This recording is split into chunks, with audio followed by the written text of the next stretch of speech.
ليفربول يفوز على نيوكاسل بهدفين دون رد في الدوري الإنجليزي وصلاح يصنع الهدف الثاني. الريدز يواصل التربع على قمة الجدول برصيد 67 نقطة، والسيتي ينتصر على توتنهام بهدف دون رد في الدوري الإنجليزي ويرفع رصيده إلى 47 نقطة في المركز الرابع. قبل ما نبدأ الفيديو صلي على النبي واشترك لي في القناة واعمل لي لايك ويلا بينا.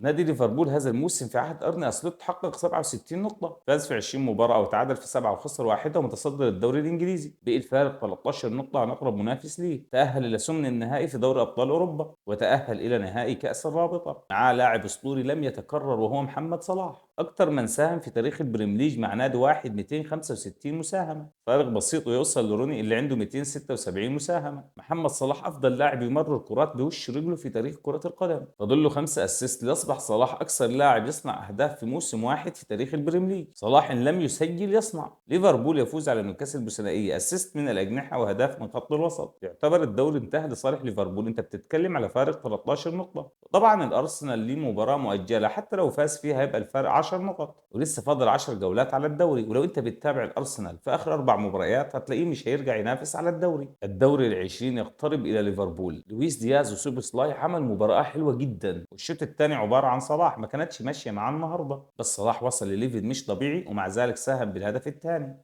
بس الهدف الاول لويس دياز انطلق وعمل تمريرة حلوة لسوبوسلاي اللي سجل الهدف في نصف المرمى، والحارس تأخر في التعامل معاها والكرة تسكن الشباك.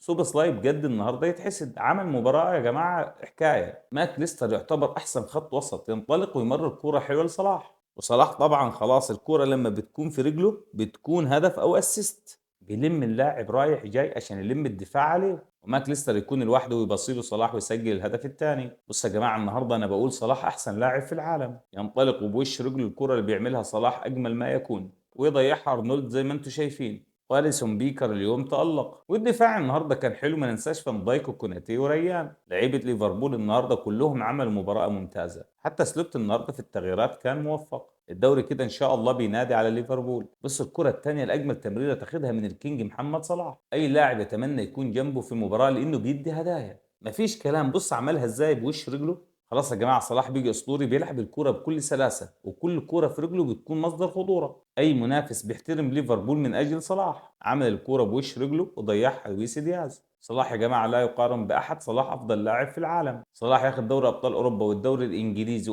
افريقيا والكره الذهبيه تقول له جايه لك ان شاء الله. صلاح هداف الدوري الانجليزي، بس الكره النهارده كانت ما عندها. اليسون يعمل كوره حلوه صلاح يديها بالهيد لسوبسلاي، وسوبسلاي يمررها حلو لصلاح، وصلاح ينطلق ويشوت بس الحارس يصدها. الكرة دي يا صلاح كانت عايزة تتركن من الحاجات دي بتاعتك. صلاح ان شاء الله يكون هداف الدوري الانجليزي، لحد الان عنده 25 هدف، وهالاند في المركز الثاني ب 20 هدف. السيتي النهارده اخيرا فاز 1-0 على توتنهام. افضل لاعب في المباراة اللاعب دوكو، لاعب مرعب، هيعدي يعني هيعدي. اسوأ مباراة مرموش من اول ما جه السيتي، عكس كل المباريات كان بيحاول، النهارده ما كانش بيعمل حاجة. وكمان لعيبة السيتي انانيين بشكل فظيع مع مرموش لاعب كويس حريف وسريع، لكنه لعبه لا يناسب السيتي. المفروض جوارديولا ياخد باله ان مرموش بيلعب على المساحات خلف المدافعين، ولاعيبه السيتي مش فاهمينه ولا بيبصوا له. هالاند النهارده رجع من الاصابه وعمل مباراه حلوه وسجل هدف. انا شايف ان هالاند ومرموش هيكون احسن ثنائي في الدوري الانجليزي، بس نصبر على مرموش شويه وبلاش ننتقده. بالتوفيق لابننا مرموش واحنا معاك لغايه الاخر، ويا رب جوارديولا ما يقعدكش دكه. هالاند مسجل 20 هدف في الدوري الانجليزي، هالاند مرعب، وبجد خوزنوف لعب مباراه جامده، ودياز النهارده لعب مباراه حلوه، كان شايل الدفاع هو وخوزنوف. تخيل مانشستر سيتي بظروف السيئه دي من بعد ما فاز على توتنهام بهدف هالاند على بعد نقطه واحده من المركز الثالث. جوارديولا تحسن اليوم، قدم مباراه قويه قدام توتنهام، والسيتي كان افضل من توتنهام بمراحل، ضيع اهداف كتير. بص هجمات مافينيو البرازيلي اسوأ لاعب اليوم، ضيع هدف بغرابه شديده، يعني ده يكمل المباراه او مرموش يخرج. دوكو الفنان بيعمل باصه جميله لهالاند، وهالاند يسجل الهدف الاول والاخير في المباراه. كده السيتي في المركز الرابع واقترب من المركز الثالث، وليفربول يحلق وحيدا في صدارة الدوري الإنجليزي. كل التوفيق لمحمد صلاح ومرموش، والسلام عليكم ورحمة الله وبركاته.